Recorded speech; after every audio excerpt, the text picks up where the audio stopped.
Hello, also from MongoDB side, and myself. My name is Relational, and I'm a principal for manufacturing in motion at MongoDB.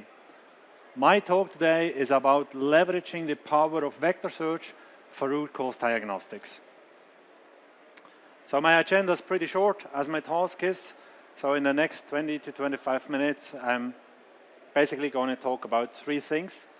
I'll start with the challenges on root cause diagnostic. Why is it so difficult? But why would it also be very useful to have it? And then I do a pretty hard cut to the whole vector topic. So what is a vector? What's vectorization? What is it used for? And I'll try to bring these two things together and create an architecture for a root cause analytics, also by using some AWS services. But for those who are not familiar with MongoDB yet, let me use a couple of minutes to introduce MongoDB. Since its founding 2007, MongoDB is not a startup anymore. We have more than 365 million downloads of our database and more than 45,000 customers all over the world. Since years, MongoDB is voted as the most wanted database by developers and named the leader in Gartner's Magic Quadrant for cloud database management systems. Since 2007, MongoDB developed also from a database to a whole developer data platform. At its core is still the database with its very, very flexible document model in a JSON-like schema. So MongoDB is a non-relational database. It is very flexible and allows developers to use all kinds of data in one data set. Let it be time series, let it be graph, geospatial data, whatever. So no matter what data you have, you can store it right in your single one document. It's really made in a way developers think and code. Usually I hear that non-relational databases are not ACID compliant. But MongoDB is. Just as an example, 12 out of the 15 biggest banks of the world run their financial transaction systems on MongoDB. I think that speaks for its own. MongoDB is also high available. We have our replica sets, so all the data you store in MongoDB Atlas are stored in at least 3 nodes. Where do you want to deploy these nodes is up to you. Also there you have a high flexibility how you want to deploy that. One of our latest features are dedicated search nodes. So you can have your operational or transactional data doing all the reads and writes from the daily transaction, and besides you have a real-time copy just for your analytics. Since 7 or 8 months now, we have also included vector and vector search. This enables all these Gen AI applications combined with any kind of large language models. MongoDB is built to run everywhere, started on the mobile applications. With our very little database called MongoDB Realm, or now Device SDK, you can run mobile applications literally on every device that is capable to connect with the cloud. For edge computing, we have Atlas Edge Server. So on a factory shop floor, you can collect all your data from your production line or whatever, bringing it to the edge server, and from there, connecting to the cloud. And the edge server is capable to already do some pre-processing of your data. Of course, there is also an on-prem solution available from MongoDB called MongoDB EA. But our main feature product, what I'm talking about today as well, is MongoDB Atlas. MongoDB Atlas is very well fitted into the whole ecosystem of AWS. It's integrated in the marketplace, and we have a very deep collaboration together with AWS. As an example here, for those of you who know Amazon Code Whisperer is trained to the MongoDB query language. So also that's a perfect fit. Of course, MongoDB is also multi-cloud.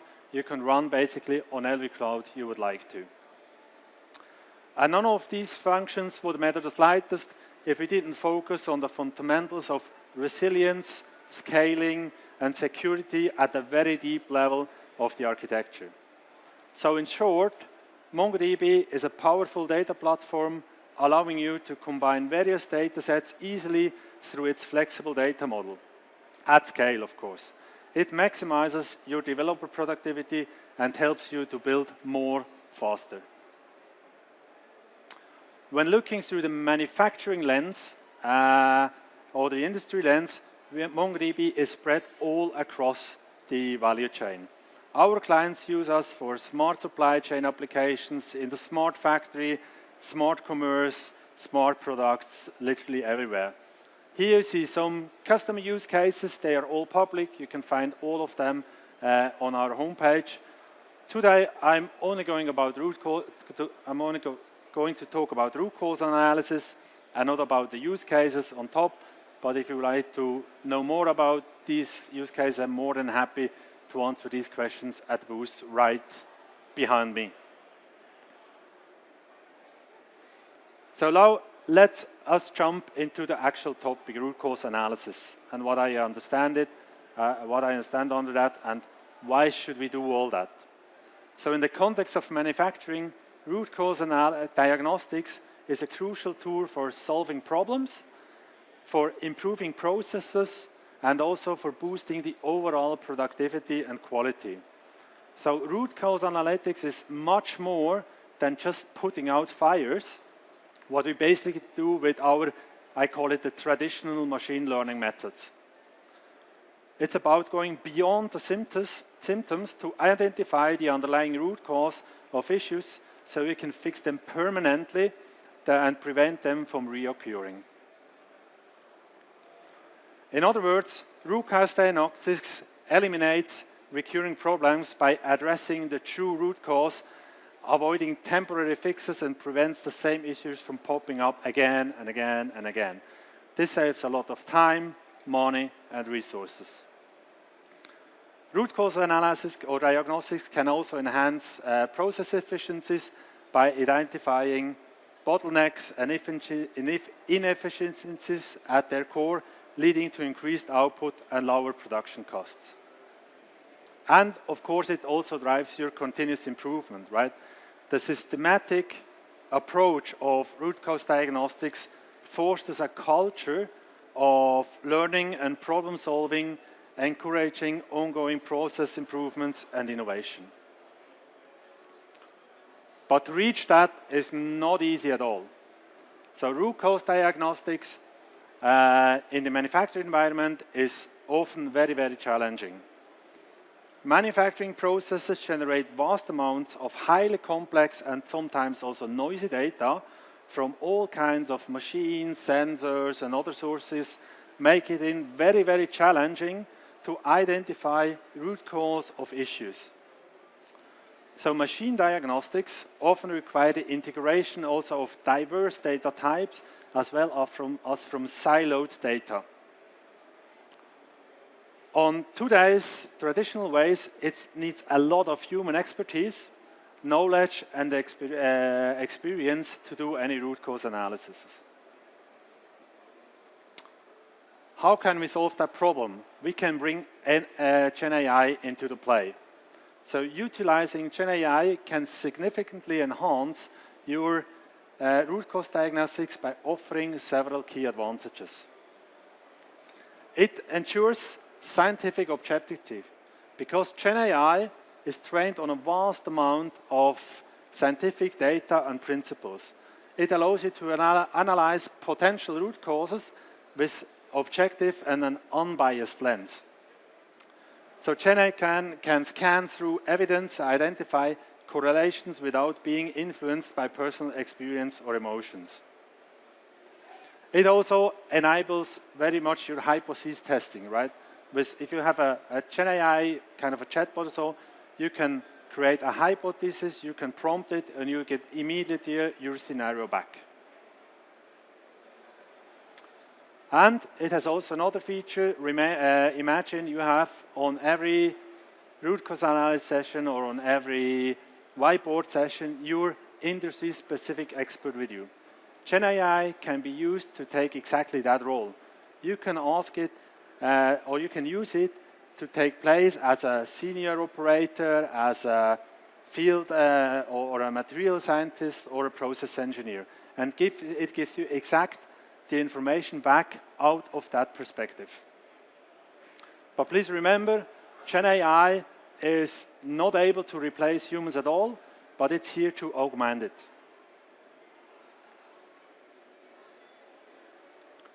Now let me do that hard cut I announced to my second chapter about the vectors and vector search. For those who are not yet familiar anymore what a vector is, I'm sure all of you learned that in school. I quickly recap that. So in math terms, it's just a data structure. In developer terms, it's an array. We store a list of points that make up a representation of an information in multidimensional spaces. So here, unfortunately, I'm just able to show you 2 dimensions, but there are many more possible. And based on that points, we can calculate the similarity between the terms, right? So if you see here, cheese and mozzarella have the same distance, or cheddar and mozzarella have the same distance to cheese, but pizza is closer to mozzarella than to cheddar. That's why mozzarella is the most often used cheese for pizza. And so that's the mechanism how we can create the context that we need. So that's also what we get more than by searching for simple texts. But why is that now such a topic? And a little fun fact here, I'm a bit struggling with the clicker. It's not new at all, right? We know how to calculate the closest distance or the Euclidean distance since 300 BC. We know the cosine product and dot product since 1881. And the most used algorithm, the KNN algorithm, is available since 1951. What's new and why everybody is talking about that are the transformers, or basically LLMs, in other words, who enable calculating a lot more data powered by the very strong CPUs available today. Having said this, the devil is still in the detail of how we convert words, terms, or phrases into a vector. Let me do another quick example here just to clarify how Gen AI actually works for those who are not familiar with that. So I have questions. I want to know what salami is. So I take a large language model, prompt that sentence is. The large language model calculates me a vector and embeds that into my database. The vector search now searches for the closest data available to that vector you generated. And it creates a new vector and gives that back to the LLM, and that then transforms that to an answer in a natural language. So if I ask here my example, what is salami? I most probably get the answer that salami is a beverage often combined with mozzarella cheese on a pizza. Way more likely that I get the answer that salami is a beverage served with coffee and tea. So we can take the data from any unstructured information into multidimensional vector. And again, that is exactly what creates a context of meaning and differentiates from a traditional text search. Up to now, I only talked about information or text or so. But the cool thing on the vectorization is that we can use literally all the information available and transform it to a vector. Let it be an audio file, let it be a PowerPoint presentation, let it even be your hand notes as long as they are OCR readable, so maybe not my hand notes. It can also be PDFs, and you even can extract the information of graphics out of a PDF, vectorize that, put it into a LLM, like here Amazon Bedrock, and then store that information in a vector database. And that's the place where MongoDB comes into the play. MongoDB Atlas has included vector storage and vector search capabilities, And if you store your vectors there, you also get fully automated indexing, and you don't have to care about that. WaterWix is much faster. MongoDB Atlas is able to calculate the closest vectors and give you back the result of it within milliseconds. At the very beginning, I talked about the document model, the differentiation to a relational database. Here you can see how a document model looks like, and it's exactly like that. You have on top your metadata or your structured data started by a unique document ID. Then you have some structured data, and right in that same document, you're able to store all your vectors. Today, we are able to store up to 4,096 dimensions in one single document of the vectors. That's, as far as I know, also the maximum what the LLMs can handle. As already said, with MongoDB Atlas, there's no need for a dedicated vector database, no different APIs, no ETL processes, no maintenance effort. You get all out of one database. Let me now connect these two things together that I was talking about. So we have the root cause analysis, where we want to know why something happened. Here in the example, I want to know why my tool braked. And I would like to get an answer that my tool braked on during job whatever, 001 here, and the cause was most probably high vibrations, elevated temperature, and misalignment of the tool. For traditional machine learning models, I only use the structured data. Combined, traditional machine learning models together with all the unstructured data delivered by the vectorization and GenAI, I can enhance my data set, and I can create way more satisfying answers. But how do we realize that? All starts with a very traditional data collection that you know since years from the shop floor. So you have your operational data, you have your MES data, you have your very structured data from sensors. Ideally, you use an MQTT broker because the MQTT format perfectly fits because it's also JSON-like into the document model. And by the way, here, just as a side effect, we also highly recommend the concept of the unified namespace, if you ever heard about that. Also using the ISA 95 history, where your data structure starts with the factory, then you have the shop floor, then you have the machine, and you go down to the one single sensor. You can perfectly build that structure into a JSON document and also query the data exactly that way. So this is also how we store the data in MQTT format.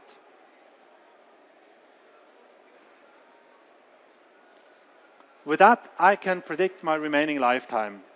So, like with a traditional machine learning model, I can use the included aggregation framework here to summarize and process data. I can use the trigger functions for thresholds or also to trigger my machine learning model.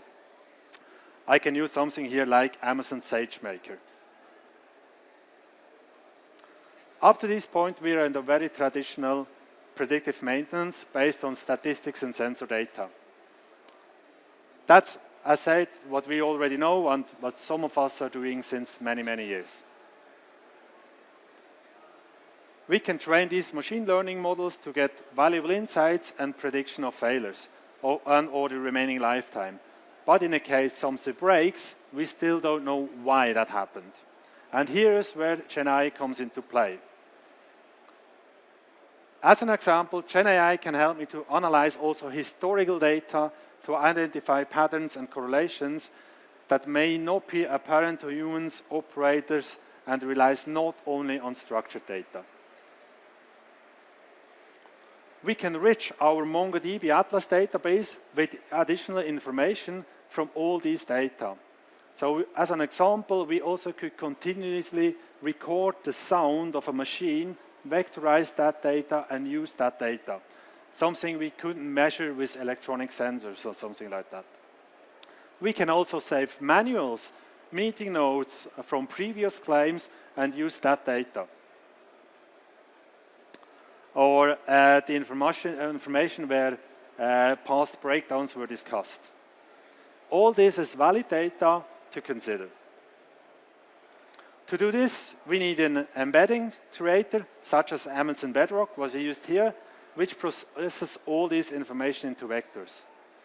All these vectors are stored right next to the same data set as your structured data. That makes it very, very easy to query and to make useful data out of it. Having that structure then already is a small step. So with the help of Amazon Lex as a chatbot application, we can now very easily create a chatbot that converts our requests in natural language into vectors and send them back to Atlas. A vector search is then used to calculate an answer, which in turn sends it back to Bedrock, where it's again with the same principle converted to your answer in a natural text. So root cause analysis is not machine learning or Gen AI. It's the combination of both of the systems that will facilitate that. And it's all based on a very small tech stack, as you've seen. So we only use a handful of technologies. We use an MQTT broker, we use MongoDB Atlas, we use Amazon Bedrock, Amazon SageMaker, and Amazon Lex. And that's it. And with that small tech stack, you can run applications like these ones. So if you now got curious how that real works in production or on a demo, we have something very, very similar, not exactly that one, running on our demo, on our booth. So you're invited to show up there, and we can show you how that exactly works. We also have a white paper available about many other Gen AI use cases built on MongoDB, free to download. You can find it when you scan the QR code here, as we also have many, many other very useful information on our homepage. And with that, I'm at the end of my talk. Thank you for listening, and I think we have a few minutes for questions, if there are any. Tess, have you found better vectorizations coming from different databases, like a graph database versus just a standard relational? You know, the vectorization itself is coming from the large language model, and there we have huge differences, right? Every day or every week we see new large language models popping up, and one is better on that use case, one is better on that use case. So it way more depends on the large language model that you use, on the model behind, than on the database. Gotcha, thank you.